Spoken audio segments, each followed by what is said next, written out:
Muy buenas tardes a todos, hermanos, que el Señor les bendiga. A los que ya había saludado y a los que no había saludado, Dios les bendiga. En la mañana casi me da tiempo saludar a todos, en la tarde no. En la tarde a veces me da tiempo saludar nada más a los de mi fila. Ya me voy a cambiar. Un domingo me va a sentar aquí, otro allá, para que pueda saludarlos a todos. Gracias a Dios, hermanos, por este domingo que nos marca el inicio de otro mes de junio, casi mitad de año. Así que espero que usted esté aprovechando bien sus días, porque ya estamos a mitad de año. Leía un comentario de un hermano que primero me dio alegría y después me regresó a lo mismo, porque decía: gracias a Dios se acabaron los calores de mayo, pero vienen los calores de junio. Así que no cambian mucho la cosa, pero gracias a Dios, hermanos, por este nuevo mes que el Señor nos permite iniciar.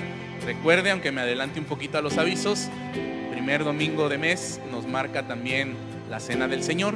Aquí en la iglesia cada primer domingo de mes tenemos la conmemoración de la Cena del Señor a las 6 de la tarde. Así que me adelanto, usted está invitado, si usted ya es bautizado y se bautizó por inmersión en el nombre del Padre, del Hijo y del Espíritu Santo, usted está invitado para que hoy celebremos esta Cena del Señor. Así que por la tarde, para que iniciemos bien este mes. Muy bien, vamos a entrar, hermanos. También es un domingo importante, especial, como cada domingo, porque celebramos a nuestro Señor Jesucristo, porque le cantamos hoy con las preciosas alabanzas. Sí, y han cantado este canto en Esto Creo, ¿verdad? Es una declaración de nuestra fe, de nuestras creencias, de nuestras doctrinas. Creemos en Jesucristo, creemos en el Padre, creemos en el Espíritu Santo, creemos en la Trinidad, creemos en la salvación, creemos en la iglesia como el plan divino de Dios que hemos estado compartiendo, creemos en la comunión, dice parte de este canto. Así que es un canto precioso, es un canto de adoración, es un canto bíblico precioso, hermanos. Siempre trato de compartir con los muchachos cuando elijan la letra de un canto o un canto para compartir con la iglesia, que siempre tenga una base bíblica.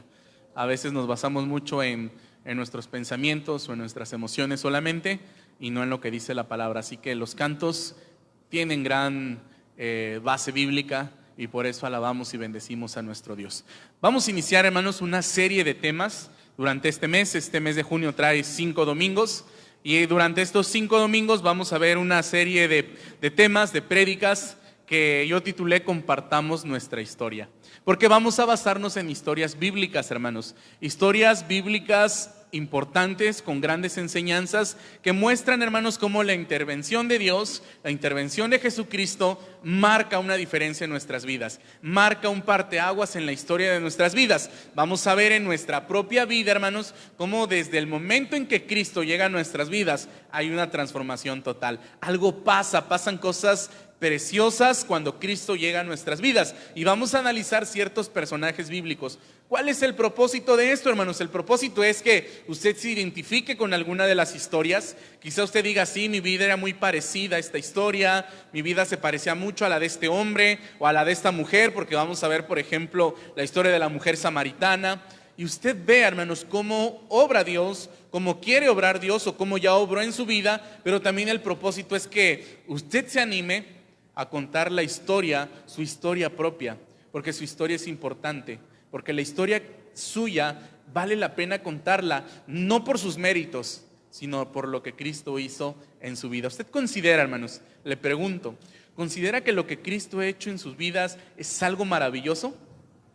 ¿Sí? Es algo maravilloso, hermanos. Quizá alguna vez se ha sentado a platicar con personas de su vida que cuentan grandes historias y tú dices: wow.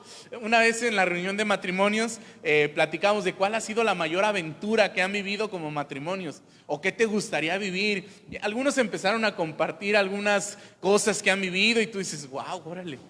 A veces pensamos que nuestra vida es muy normal, ¿no? ¿Les ha pasado cuando platicas con gente y dices: este tiene una historia extraordinaria, y yo, mi vida tan tranquila, tan simple? No es simple ni es tranquila cuando Cristo obró en tu vida, vino a cambiar tu historia y le vino a dar un nuevo sentido a tu historia, a tu vida, con el propósito de que cuentes lo que Cristo ha hecho en ti. Así que tu vida es importante porque Cristo la hace importante con su presencia.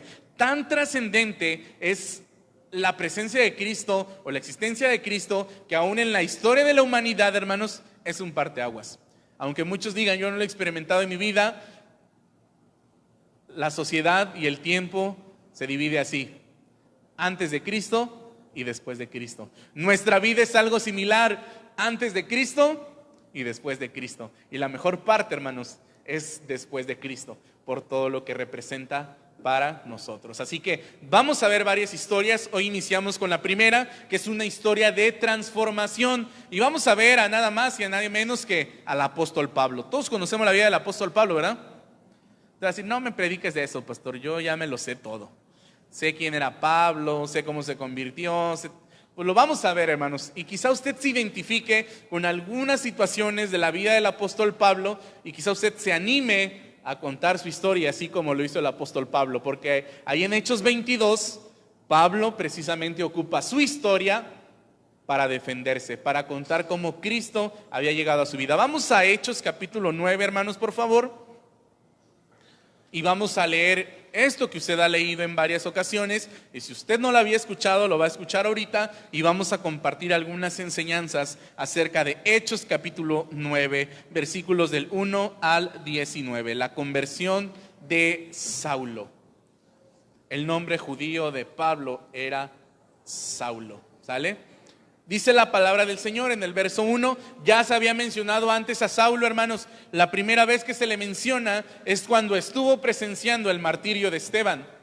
Él consentía con la muerte de Esteban, estuvo ahí bien contento mientras apedreaban a Esteban. Es la primera vez que se menciona. En Hechos 9 menciona su conversión y dice así. Lo voy a leer, hermanos, le voy a pedir que usted me siga con su vista, vayamos haciendo la lectura, y dice así: Saulo, respirando aún amenazas y muerte contra los discípulos del Señor, vino al sumo sacerdote y le pidió cartas para las sinagogas de Damasco, a fin de que si hallase algunos hombres o mujeres de este camino, acuérdese que así se le llamaba antes a los cristianos, no se les llamaba cristianos, se les llamaba los del camino, ¿sale? Dice, hombres o mujeres de este camino los trajese presos a Jerusalén. Mas yendo por el camino, aconteció que al llegar cerca de Damasco, repentinamente le rodeó un resplandor de luz del cielo. Y cayendo en tierra, oyó una voz que le decía: Saulo, Saulo, ¿por qué me persigues?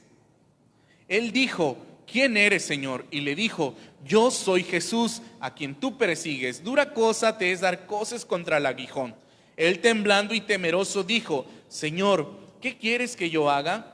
Y el Señor le dijo: levántate y entra en la ciudad, y se te dirá lo que debes hacer. Y los hombres que iban con Saulo se pararon atónitos, oyendo a la verdad la voz, mas sin ver a nadie. Entonces Saulo se levantó de tierra, y abriendo los ojos no veía a nadie. Así que llevándole por la mano le metieron en Damasco, donde estuvo 3 días sin ver, y no comió ni bebió. Había entonces en Damasco un discípulo llamado Ananías, a quien el Señor dijo en visión: Ananías. Y él respondió: heme aquí, Señor. Y el Señor le dijo: levántate y ve a la calle que se llama Derecha, y busca en casa de Judas a uno llamado Saulo de Tarso, porque aquí él ora. Y ha visto en visión a un varón llamado Ananías, que entra y le pone las manos encima para que recobre la vista. Entonces Ananías respondió: Señor, he oído de muchos acerca de este hombre, cuántos males ha hecho a tus santos en Jerusalén. Y he aquí, tiene autoridad de los principales sacerdotes para prender a todos los que invocan tu nombre. El Señor le dijo: ve, porque instrumento escogido me es este, para llevar mi nombre en presencia de los gentiles y de reyes y de los hijos de Israel, porque yo le mostraré cuánto le es necesario padecer por mi nombre. Fue entonces Ananías y entró en la casa, y poniendo sobre él las manos dijo: hermano Saulo, el Señor Jesús, que se te apareció en el camino por donde venías, me ha enviado para que recibas la vista y seas lleno del Espíritu Santo. Y al momento le cayeron de los ojos como escamas, y recibió al instante la vista, y levantándose fue bautizado. Y habiendo tomado alimento, recobró fuerzas. Y estuvo Saulo por algunos días con sus discípulos que estaban en Damasco. Muy bien, hermanos, esa es la historia que Lucas nos relata sobre la conversión de Saulo. Pero vamos a ver, hermanos, es importante y vamos a dividir esto en dos partes, antes de Cristo y después de Cristo. ¿Cómo era la vida del apóstol Pablo antes de Cristo? Quizá usted diga, pues no sé mucho, pastor. Vamos a ver algunas cosas. Yo quise poner a esta primera parte, hermanos, que la vida del apóstol Pablo estaba vacía. ¿Por qué vacía, hermanos? Vamos a ver algunas características del apóstol Pablo que tenía, pero había un vacío en su corazón.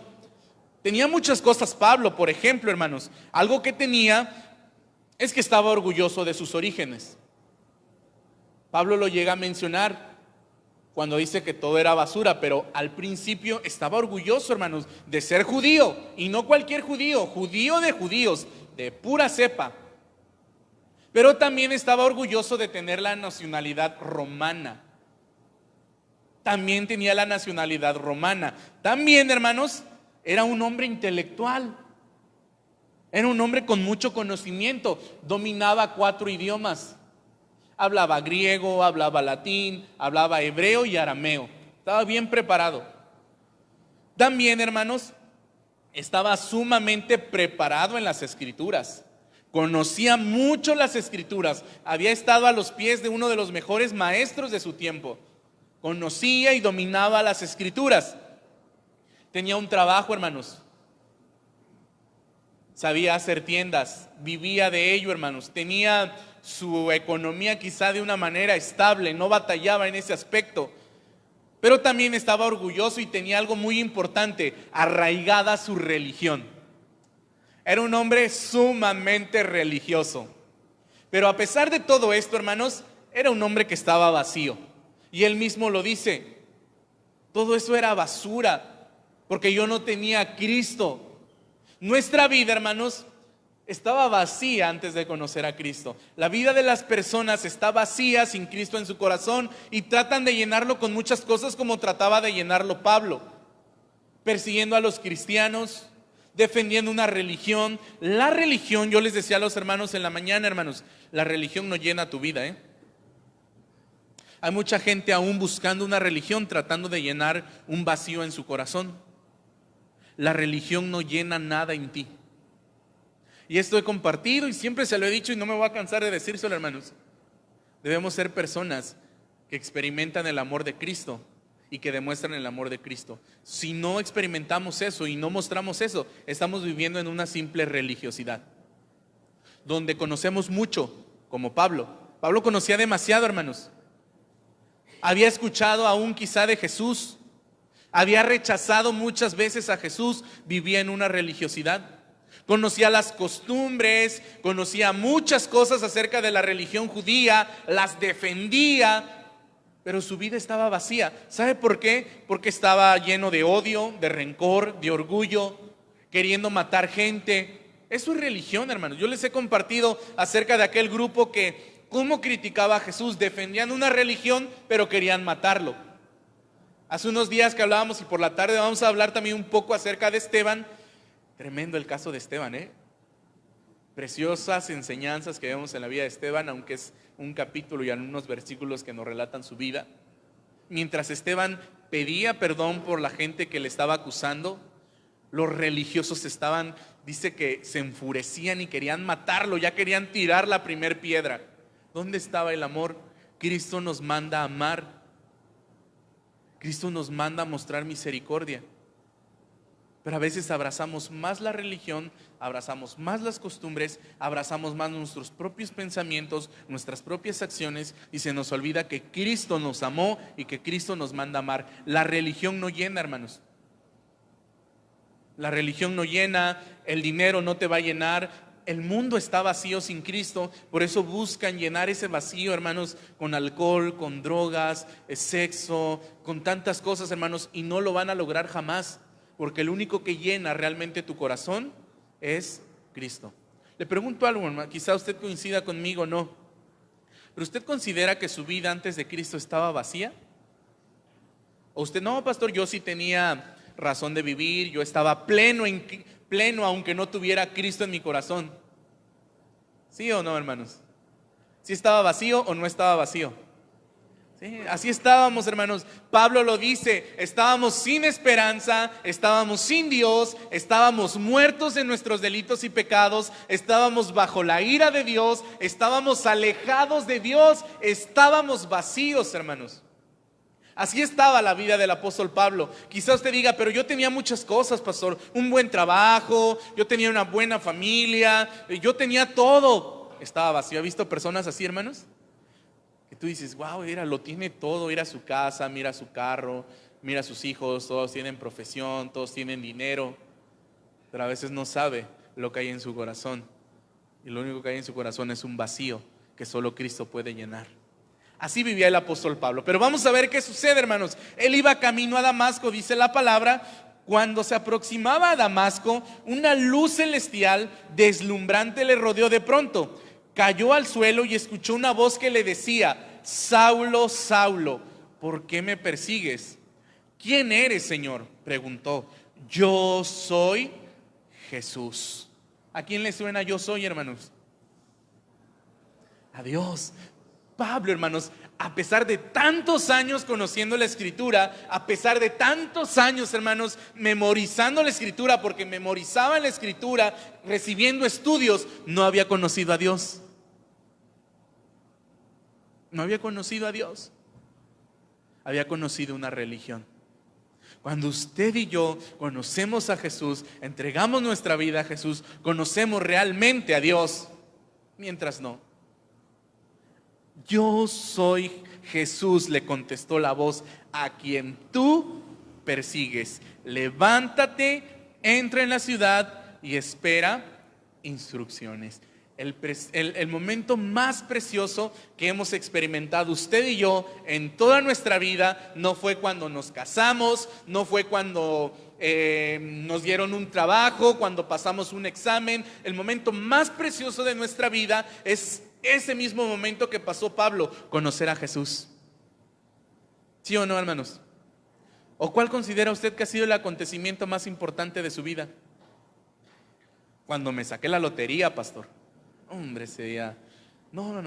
¿Sabe cuál debería ser el momento más precioso de la vida de cada uno de nosotros? El que deberíamos recordar, el que deberíamos contar. El momento en que conocimos a Jesús.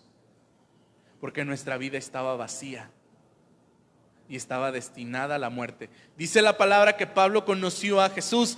Pablo, hermanos, fue salvo. Pablo recibió la salvación.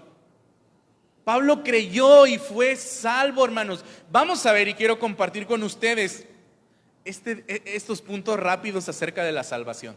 ¿Por qué decimos que Pablo fue salvo? Esto cambia su vida. ¿Qué es lo que se necesita para ser salvos, hermanos? Bueno, antes que nada, ¿sí son salvos, hermanos? Bueno, a lo mejor ahorita con lo que voy a decirles, usted, a ver, espérame tantito, pastor. Usted dice que sí, y yo le creo, no le voy a decir que no. Pero ¿qué se necesita para ser salvos? Bíblicamente, hermanos, dígame bíblicamente. Creer en Jesucristo. Bíblicamente es creer en Jesucristo. Escuchen lo que dice Pablo. Pablo había creído en el Evangelio. Pablo había creído en la buena noticia. La siguiente pregunta: ¿qué es el Evangelio o qué es la buena noticia, hermanos? La vida de Jesús.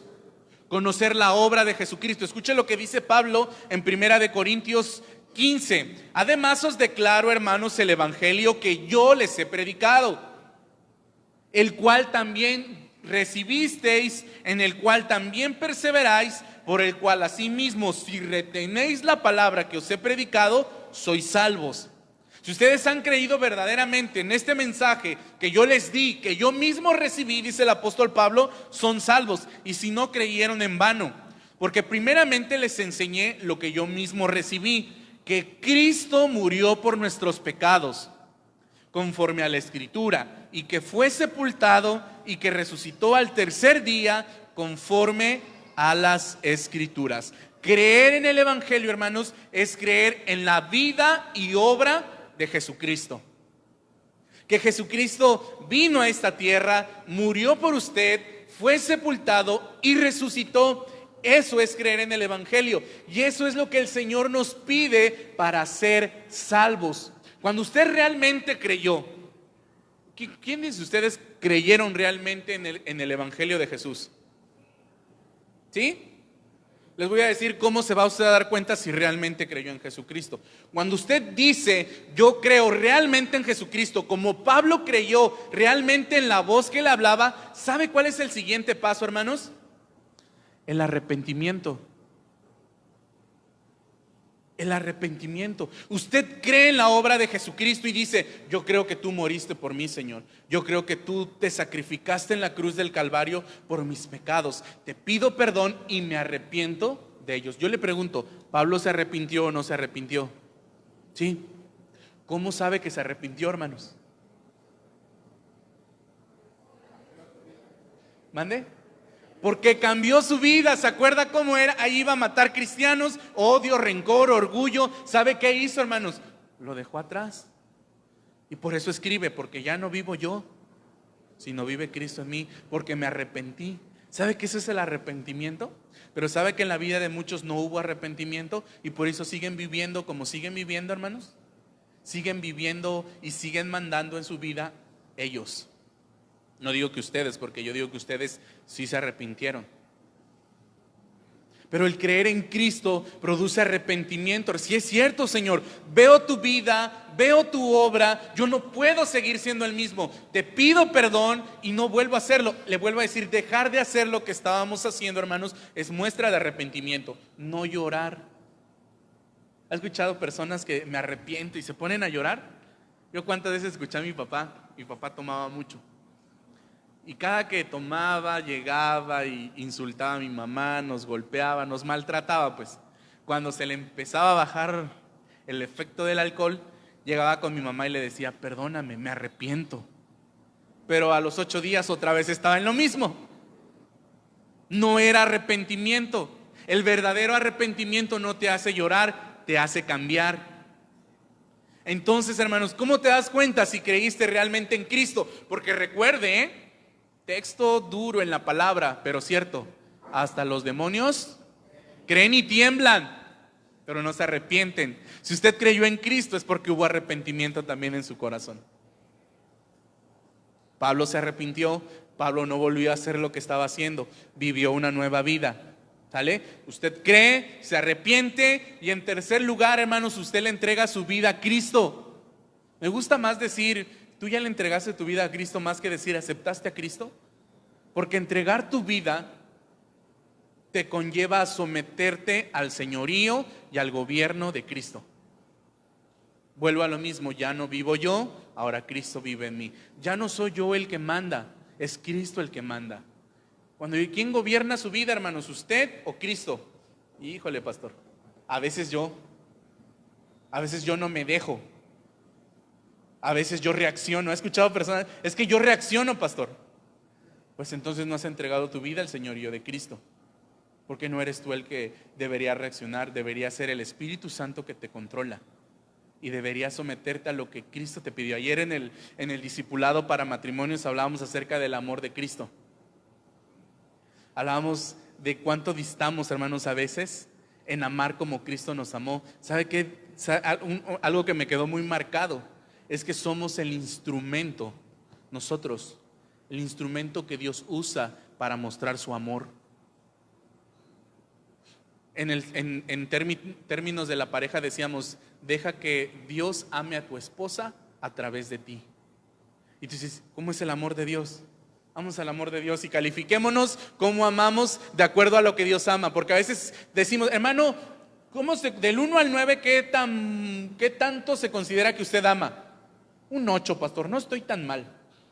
Yo conozco otros hermanos y otros vecinos que esos sí están bien peor, pastor. Hombre, se enojan, se gritan. Yo al menos de vez en cuando le llevo flores a mi esposa, yo la respeto. Bueno, eso es de acuerdo a su estándar, pero de acuerdo a los estándares de Dios, ¿qué tanto amamos, hermanos? Y partimos desde cosas bien importantes. Por ejemplo, el amor a los enemigos. ¿A quién dice Cristo que debemos amar, hermanos? A nuestros enemigos. Dice, porque si amas al que te ama, ¿dónde está? ¿De qué te jactas? Ama a los que no te aman. ¿Y qué dice que tenemos que hacer por ellos? ¿Soportarlos? ¿Qué dice que tenemos que hacer? Orar por ellos, bendecirlos, hacerles el bien. ¿Usted ama como Cristo ama, hermanos? No, pastor, es que mi orgullo no me deja. Porque no has rendido tu vida a Cristo, porque no le has entregado tu vida a Cristo. Quizá dices que crees en Cristo, pero si realmente creyeras en Cristo, deberías arrepentirte y deberías entregarle totalmente el control de tu vida a Cristo. Y cada decisión que tomas y cada acción que tomas, la haces o la tomas basado en el señorío de Cristo. Les compartí hace unos días para que usted, ¿cuál es la prueba? Esto glorifica a Dios. Lo que voy a hacer, lo que voy a decir, cómo lo voy a decir, glorifica a Dios. Eso es someterse al señorío de Cristo. Eso es entregarle su vida a Cristo. Ahora le pregunto, ahora sí dígame usted, ¿cuántos de ustedes le entregaron su vida a Cristo? Ay, pastor, quisiera decirle que yo, pero a veces me sale lo García y tengo que reaccionar, pastor. O me sale lo Orozco. Está alemán Orozco. No se rían, debo decir ahorita lo Wilber. No, yo ahora lo Wilber, lo Arcila. Me sale lo Ramírez, pastor. ¿Le entregó su vida a Cristo, hermanos? La gracia de Dios aquí está, La gracia de Dios está disponible para todos. Solo hay que arrepentirnos, hermanos, y entregar nuestra vida totalmente a Cristo. Así que la salvación es un tema doctrinal muy amplio, Hablar de la salvación es hablar de fe, es hablar de gracia, es hablar de arrepentimiento, es hablar de justificación, es hablar de santificación. Todo va en lo mismo, el proceso de salvación. Cuando usted cree en Cristo, hermanos, cuando usted se arrepiente de sus pecados, Cristo lo perdona, Cristo le da vida eterna, Cristo lo posiciona como una persona. ¿Se acuerdan lo que leímos en la Biblia cuando Dios le dice a Ananías, ves y ora por Saulo? Y dice Ananías, Señor, es que yo he escuchado lo que este hombre le ha hecho a tus santos. Porque cuando usted y yo creemos y nos arrepentimos, Dios nos posiciona como personas justas y santas. Por eso cuando entregamos nuestra vida a Cristo y empezamos a vivir lo que Cristo nos pide, empezamos a demostrar en esta vida con nuestras acciones que somos personas justas y santas. Si nos ponemos a pregonar, ahí está, yo soy santo, ¿qué nos dice la sociedad allá afuera, hermanos? Si usted llega un día y dice, yo soy santo, ¿qué le van a decir? Estás loco, eres perfecto, ¿qué te pasa? No, delante de Dios soy justo y soy santo. Y mi vida entera la dedico a mostrar lo que Cristo hizo en mi vida y entregar mi vida a Cristo. A dejar, como dice el apóstol Pablo, todos los deseos de la carne y vivir en el Espíritu. Ese es el proceso de salvación. A veces creemos que salvación es solamente pedir perdón y aceptar a Cristo. Pero no, esto es todo el proceso de salvación que Cristo ofrece para nosotros. Pablo fue entonces salvo. El evangelio y el mensaje que había escuchado es el que ahora llevaba. Cuando le vuelvo a decir, y el proceso de la salvación, de la justificación y de la santificación, después de que usted cree en Cristo, su vida es diferente. Cristo transforma su vida, así como transformó la vida del apóstol Pablo.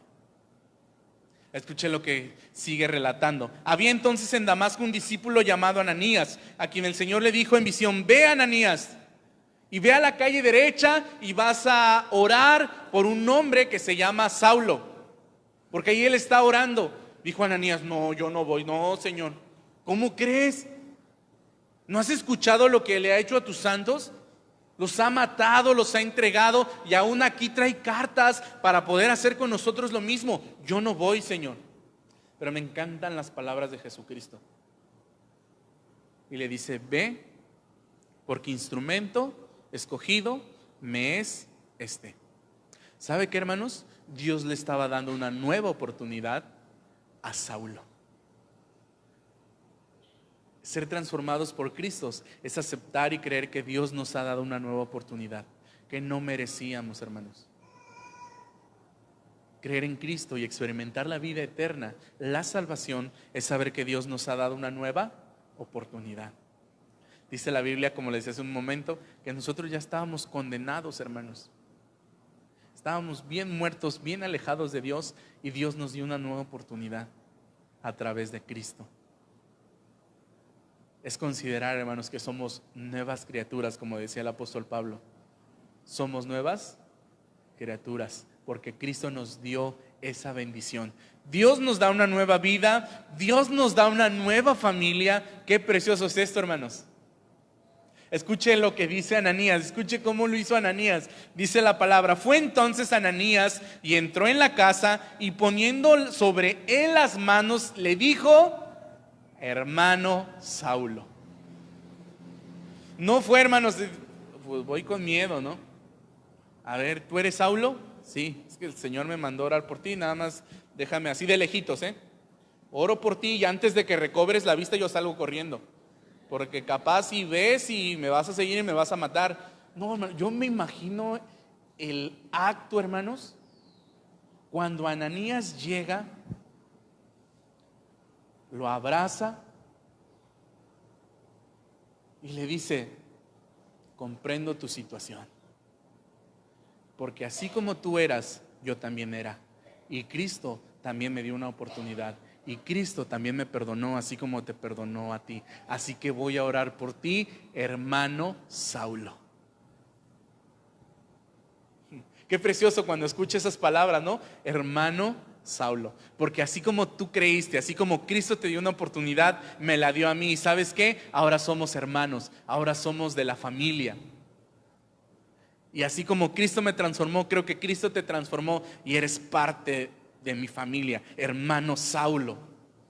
Qué precioso, hermanos. ¿Se ha experimentado eso, que cuando llegamos a Cristo, Cristo nos da una familia? ¿Ya vio a su familia? ¿Hoy saludó a su familia, hermanos? Unos feos, decía mi pastor, y otros guapos. No es cierto, todos guapos, ¿verdad? A ver, voltea a ver a sus hermanos de ahí. Voltéalos a ver, eres mi hermano. Si estás, sigues en el proceso, que Dios te siga cambiando, pero eres mi hermano. Somos hermanos, somos una familia, hermanos. Somos una familia. Cristo nos da una nueva familia en Cristo. Y eso es precioso, hermanos. Dice, nos da una nueva familia. Dios quita nuestra ceguera. Antes de conocer a Cristo estábamos ciegos, hermanos, siguiendo los pensamientos, la corriente de este mundo. Pero Cristo nos vino a dar una nueva vida, una nueva vista, a ver su gloria. En la tarde vamos a ver un poquito lo que veíamos el miércoles. Dice la palabra, escuche esto: cuando Esteban estaba muriendo, cuando lo apedrearon, ¿se acuerdan? Dice que él mantenía su fe firme en Cristo y él veía los cielos abiertos y al Hijo de Dios sentado a la diestra del Padre. ¿Cómo veía eso, pastor? Por su fe. Veía, hermanos, dice la palabra en Efesios que usted y yo fuimos perdonados y fuimos sentados en los lugares celestiales. Ahora vemos eso, hermanos, que somos coherederos juntamente con Cristo. Ahora lo vemos, ahora lo sabemos. Ya no estamos en tinieblas ni en oscuridad. Cristo abrió nuestros ojos. Conocemos al Padre, conocemos al Hijo y conocemos sus bendiciones. Qué bendición, hermanos, es saber todo esto y conocerlo, porque Cristo nos dio una nueva visión. Así que Cristo nos da una nueva vida, Cristo nos da una nueva familia, Cristo nos quita la ceguera y Dios o Cristo nos dan verdaderos propósitos de vida. ¿Cuál era el propósito de vida de Pablo? Matar a todos aquellos que estuvieran en contra de su religión. Pero el Dios le da un verdadero sentido y propósito a su vida. Escuche lo que dice la palabra. Y estuvo Saulo por algunos días con los discípulos que estaban en Damasco. Enseguida, ¿qué hacía, hermanos?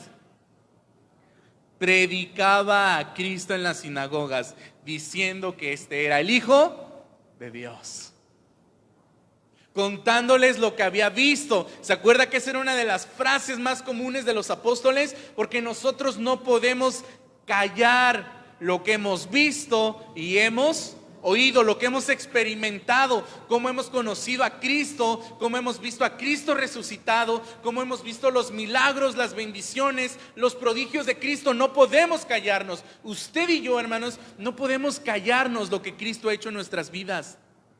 Le vuelvo a preguntar, ¿ha hecho cosas maravillosas Cristo en nuestras vidas, hermanos? ¿Sí?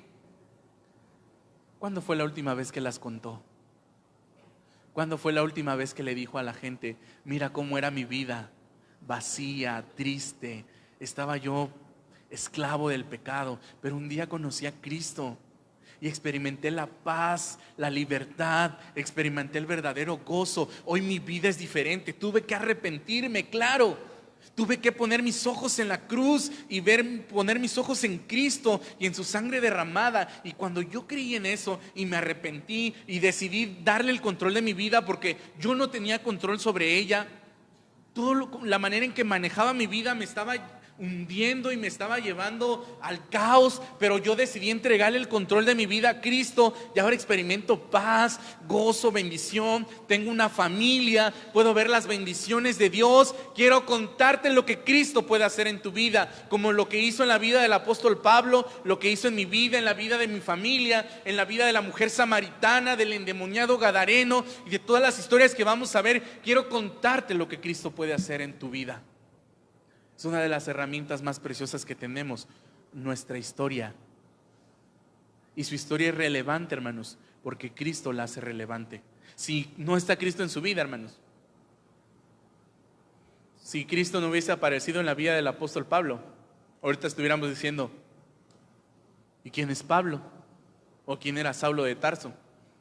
Ni idea. Porque el que hace las historias importantes y trascendentes es Cristo.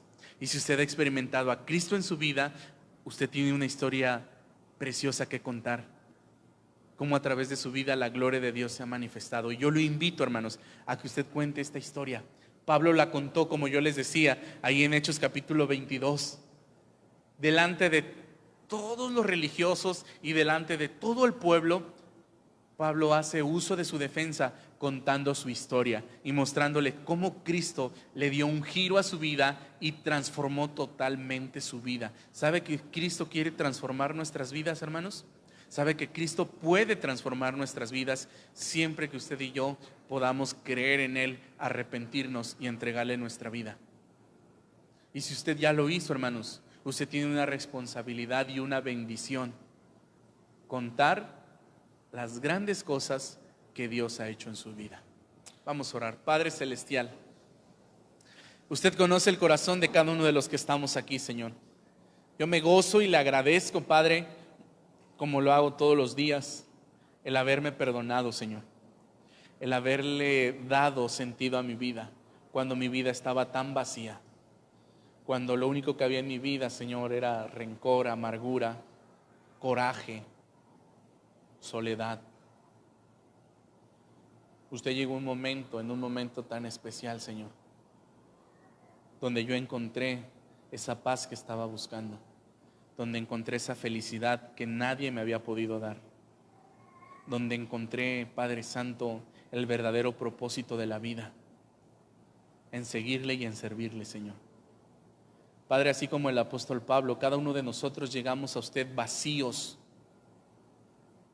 Llegamos, Padre Santo, quizá con una religión, quizá pensando que teníamos muchas cosas, pero eso era basura, Señor, comparado con lo que ganamos en usted, comparado con Cristo. Padre, tuvimos que creer en usted, nos llevó al arrepentimiento, a entregarle el control de nuestra vida, porque lo que nosotros estábamos haciendo, cómo manejábamos nuestra vida, lo único que nos estaba llevando era al caos, a la destrucción propia y destrucción de nuestra familia, Señor. Pero desde el día en que le entregamos nuestra vida, desde el día en que decidimos que tomara usted el control, nuestra vida ha cambiado, Señor. Padre, le agradecemos todo ello y le pedimos, Señor, que nos dé, como decían los apóstoles, el valor, el denuedo, la fe para compartir este mensaje, Señor, de salvación a través de lo que usted mismo ha hecho en nosotros. Padre, para esto debemos ser ejemplares. No podemos decirle a la gente que Cristo puede transformar las vidas si nuestra propia vida no ha sido transformada.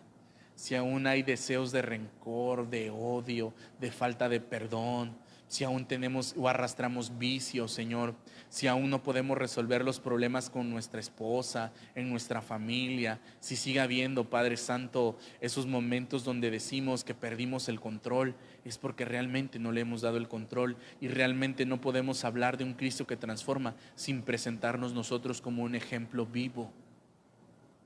Permítanos, Señor, entregar cada día nuestra vida a Cristo, someternos al señorío y a la voluntad preciosa de Cristo, para que Cristo nos perdone, para que Cristo nos transforme, Señor. Padre, nuestra historia es importante porque usted la hace importante, pero debemos mostrarla con nuestras palabras y con nuestros hechos, Señor, el poder transformador de Cristo. Si usted, hermano, ya es un hijo de Dios, si usted le entregó su vida a Cristo, cuente esta historia, cuéntele a los demás, pero muéstrese usted como ejemplo. Pero si tú no has experimentado este poder de Cristo, si tú consideras que tu vida sigue vacía, que quizás has tratado de llenar ese vacío con muchas cosas y no lo has logrado, si te sigues sintiendo triste, solo, Cristo te ama y Cristo quiere que le entregues tu vida para que Él pueda transformarla, para que Él pueda darte un nuevo propósito, una nueva identidad, una nueva familia, una nueva misión. Lo único que tienes que hacer es creer en Él, creer que Él murió por ti, creer que Él te perdona, arrepentirte de lo que has hecho mal, decir no quiero hacerlo más, no quiero seguir viviendo igual, quiero que Cristo transforme mi vida. Necesitas arrepentirte y entregarle el control de tu vida a Cristo. Que sea Él a través de su palabra quien te guíe, quien te instruya, quien te gobierne. Te aseguro que no te vas a arrepentir nunca, porque Cristo todo lo hace nuevo y todo lo hace maravilloso. Lo único que tienes que hacer es decirle: sí, Señor, creo en ti. Creo que tú moriste por mis pecados. Creo que tú tomaste el lugar que yo merecía. Mi vida estaba alejada de ti, estaba vacía. Pero hoy creo en ti, decido creer en ti. Me arrepiento de todo lo malo que he hecho. Te pido perdón, Señor, y te entrego mi vida para que tú la controles, para que tú la gobiernes, para que tú te muestres en ella. Si tú se lo dices al Señor, hoy mismo tú eres salvo. No necesitas otra cosa más que confesarlo. Dice su palabra, si tú lo crees en tu corazón y lo confiesas con tus labios, eres salvo. Díselo. Y el Señor te llena, el Señor te transforma. Ya no vas a ser el mismo. Después de experimentar a Cristo, serás una nueva persona, una nueva criatura. Gracias, Señor, por lo que usted puede hacer en nuestras vidas. Gracias por lo que usted hace, Señor, y lo que hizo con nosotros. Permítanos, Señor, seguir cumpliendo la misión para la cual hemos sido llamados y decirle a la gente que nos rodea, hablarle y atestiguarles del poder de Cristo transformador, Señor. Y que sepan que Cristo puede transformar sus vidas. Le doy las gracias y bendigo su nombre en Cristo Jesús. Amén, Señor. Amén. Señor les bendiga, hermanos. Vamos a continuar con nuestro culto. Le doy el tiempo a mis hermanos.